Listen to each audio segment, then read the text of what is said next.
رب اشرح لي صدري ويسر لي أمري واحلل عقدة من لساني يفقه قولي رب زدني علما. السلام عليكم ورحمة الله وبركاته. سورة النساء آیت نمبر 37 اور 38. اعوذ باللہ من الشیطان الرجیم.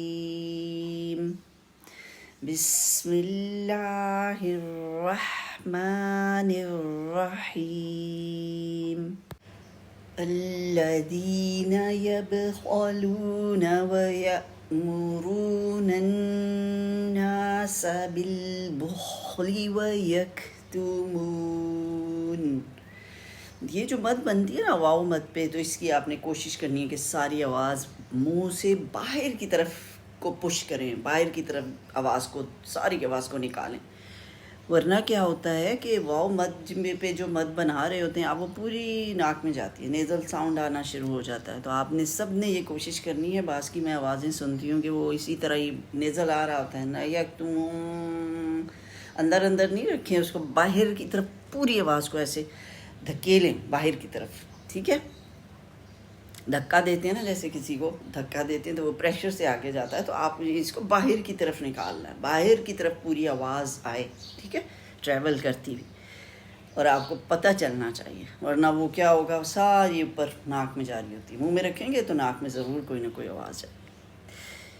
وَيَكْتُمُونَ مَا آتَاهُمُ اللَّهُ مِن فَضْلِهِ. اب یہاں جو وقف کیا ہے آخر میں ہا ساکن تھا، اس کو کلیئر کرنا ہے. یہ نہیں کہ فضلی کہہ کے کر دیں وقف، نہیں. کیسے کریں گے؟ فضلی، ہا کلیئر ہو. وَأَعْتَدْنَا لِلْكَافِرِينَ عَذَابًا مُهِينًا. یہ دیکھیے زبر کی تنوین پہ وقف کیا ہے، اس لیے نون کے ساتھ ہم نے ایک الف پڑھا ہے. وَالَّذِينَ يُنْفِقُونَ أَمْوَالَهُمْ رِئَاءَ النَّاسِ. یہاں پہ دیکھیے يُنْفِقُونَ، یا کے پر پیش ہے، پیش کے لیے ہونٹ گول کریں گے لازمی. جہاں جہاں پیش ہوتی ہے ہونٹ گول کریں گے. ٹھیک ہے، لازمی کریں گے. واو کے لیے اور پیش کے لیے ہونٹوں کو گول کرنا ہوتا ہے. اور پھر آگے اگر اخفا آ رہا ہے تو آپ نے ہونٹ سیدھے کر کے اخفا کو ٹائم دینا ہے. آپ کی بعض دفعہ ایسی آواز ہوتی ہے کہ پتہ لگ رہا ہے کہ ہونٹ گول ہی ہیں، پورے اخفا کے دوران آپ نے ہونٹ گول رکھے ہوئے، وہ آواز سے پتہ چل جاتا ہے سن کے. تو ہونٹوں کو سیدھا رکھنا ہے. ٹھیک ہے، جب بھی پیش کے بعد اخفا ہو یا پیش کی تنوین کے بعد اخفا ہو تو خیال رکھیں کہ اخفا کے لیے ہونٹوں کو سیدھا کر لیں. نون کا جو اخفا کر رہے ہیں، غنہ کر رہے ہیں، سیدھے ہونٹوں سے کریں گے. اگلا جو حرف ہے فا، اس کے قریب جا کے. ٹھیک ہے، اموالہم میں کیا خیال رکھنا ہے؟ میم ساکن کے لیے تو ہونٹ اچھے بند کیے، اور واؤ کے لیے اچھے گول بھی کرنے. ٹھیک ہے، واؤ ہمیشہ ادا تبھی ہوتا ہے عربی میں جب اس کے لیے پورے ہونٹ گول کیے جائیں، آگے کی طرف نکالے جائیں، گول کیے جائیں. تو اموالوہم،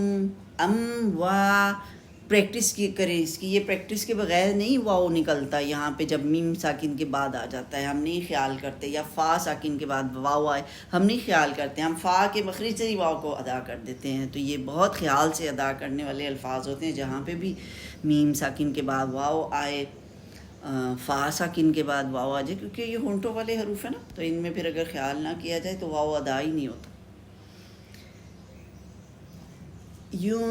ينفقون أموالهم رئاء الناس ولا يؤمنون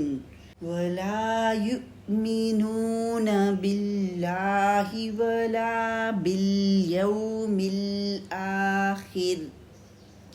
اس میں بھی واؤ آیا ہے، ہونٹ گول کیجئے. واؤ کے لیے جہاں جہاں پہ بھی آیا ہے خیال سے ہونٹوں کو گول کیجئے. اور ولا بالیوم الآخر، یہاں پہ خا تو موٹا لکھے، را باریک ہے کیونکہ را ساکن ہے اور اس سے پہلے زیر ہے، تو را کو باریک ادا کریں گے وقف میں. وَمَن يَكُنِ الشَّيْطَانُ لَهُ قَرِينًا فَسَاءَ قَرِينًا. یہاں پہ دیکھیے شین مشدد ہے، یکن الشیطان، تو شین کو اچھا سا ٹائم دے، کلیئر آواز ہونی چاہیے. قرینہ، قاف موٹا کرنا ہے. دو جگہ پہ آیا ہے، ایک جگہ تو اخفاء کا رول ہو رہا ہے قرینہ، اور ایک جگہ ہم وقف کریں زبر کی تنوین پہ، تو ہم نے نون کے ساتھ الف کو پڑھا ہے. الف لکھا ہوا ہوتا ہے، آپ غور کرتے ہیں زبر کی تنوین میں حرف کے ساتھ الف لکھا ہوا ہوتا ہے، جو کہ جب ہم آگے اگلے لفظ کے ساتھ ملاتے ہیں تو نہیں پڑھا جاتا ہے. رول کو اپلائی کرتے ہیں، نون ساکن تنوین کے رول کے مطابق پڑھا جاتا ہے، لیکن جب وقف کرتے ہیں تو ایک الف کو پڑھتے ہیں. جبکہ پیش کی تنوین اور زیر کی تنوین میں الف نہیں لکھا جاتا، وہاں پہ وہ پیش کی تنوین اور زیر کی تنوین ساکن ہو جاتی ہے. جیسے اور حرکات ساکن ہوتی ہیں وہ بھی ساکن ہو جاتی ہیں وقف میں، لیکن زبر کی تنوین کا یہ رول ہے کہ اس میں ساتھ ایک الف پڑھا جاتا ہے وقف کے لیے، اور لکھا بھی گیا ہوا ہوتا ہے، سوائے گولتا کے آگے نہیں لکھا ہوا ہوگا، وہاں نہیں پڑھا جاتا کیونکہ گولتا تو ساکن ہا میں بدل جاتی. سبحانک اللہم وبحمدک نشہد ان لا الہ الا انت نستغفرک ونتوب الیک.